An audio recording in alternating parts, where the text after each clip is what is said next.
He goes, well, what about Islam? And I went, Islam?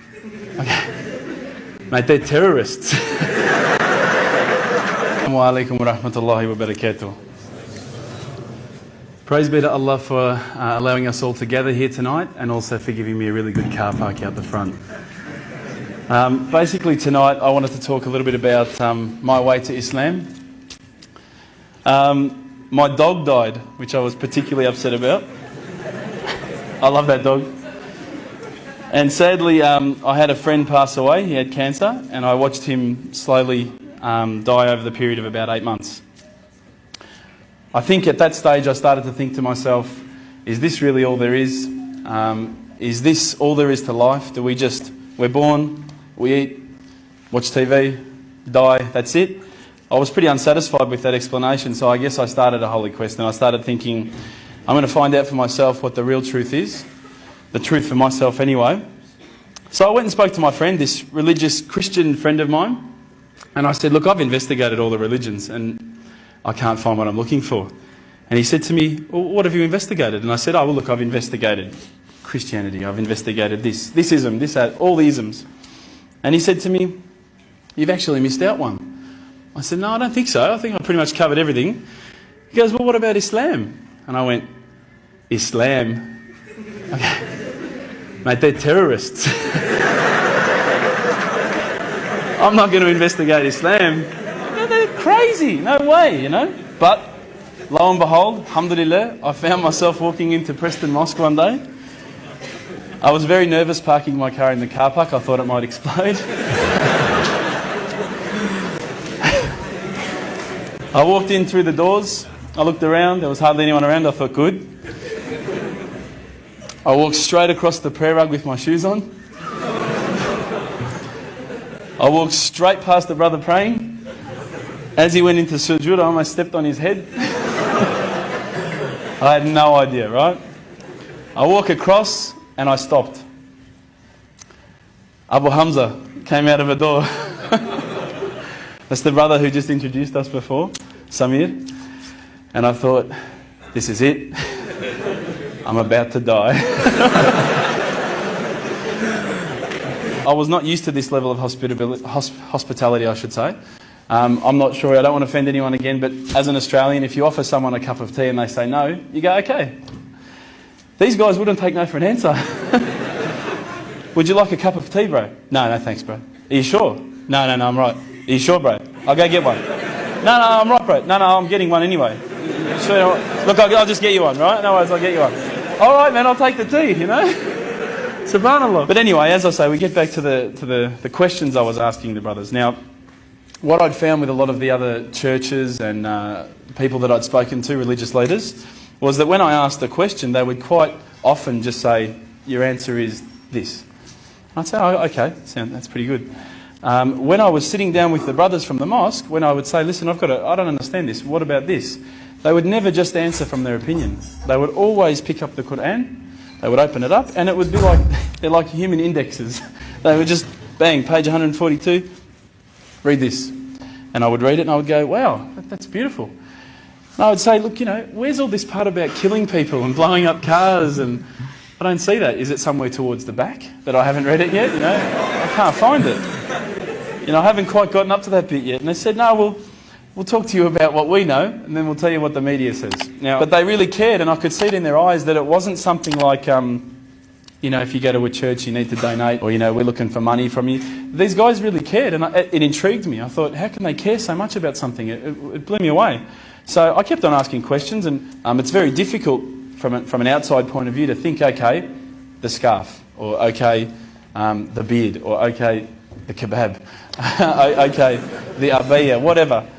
But once you start actually looking inside the religion, working as a whole unit, as in implementing every step of the way, it starts to make sense. And it started to make sense. One night, I was sitting at home. Now, I apologise to some people who may have heard this story. It's called the candle story. I was sitting at home and I thought to myself, I want to be, you know, one with myself again. I want to get closer to Allah. So I lit a candle. I opened the window. I had the blinds drawn. It was a nice night, a bit warm, you know. Thought this is about as spiritual as it gets, you know, a candle. The Quran. I'm sitting there reading, and I stopped and I thought to myself, look, this is the time. Tonight, Allah and me, we're going to have a bit of a conversation. We're going to, you know, we're going to bond.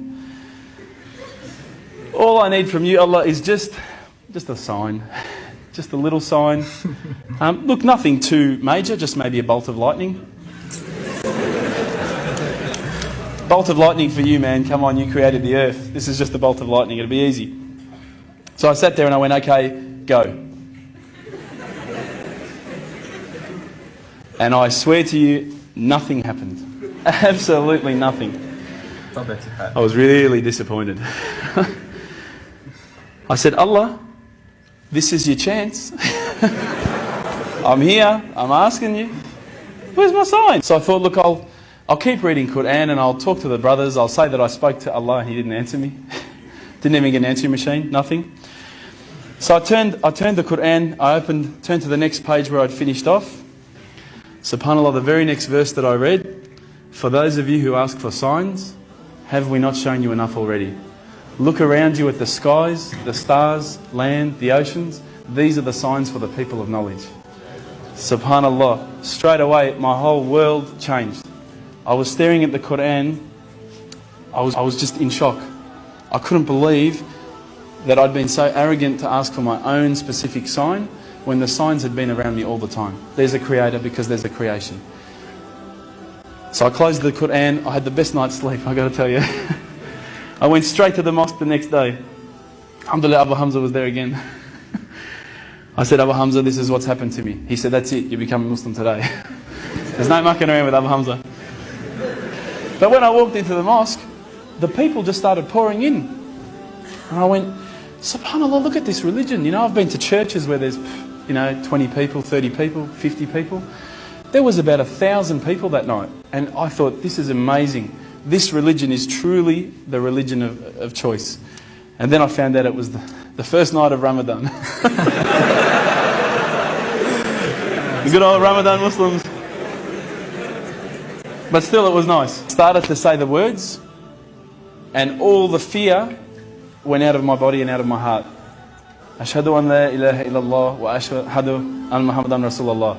And I felt like a shower had been turned on and my whole body had been flushed clean. And trust me, I needed to be flushed clean. I was standing up there. All the brothers started yelling out, Takbir, Allahu Akbar. I thought I'd done something wrong. So I stood back a bit and they started coming towards me and I thought, oh no. I'm pretty sure I said what he said. And they started hugging me and kissing me. Now, I had never been hugged and kissed by that many men in my life.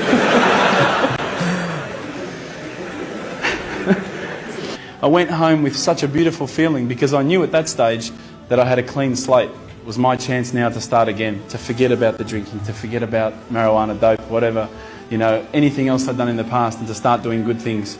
If you haven't felt the feeling that I'm talking about, I sincerely hope it happens to you at one stage in your life. I encourage you to investigate all the religions, and particularly Islam. I would say that one of my favourite verses, I'll end with this verse, is a particular verse that says, let there be no compulsion in religion, because the truth stands clear from error. Assalamu alaikum.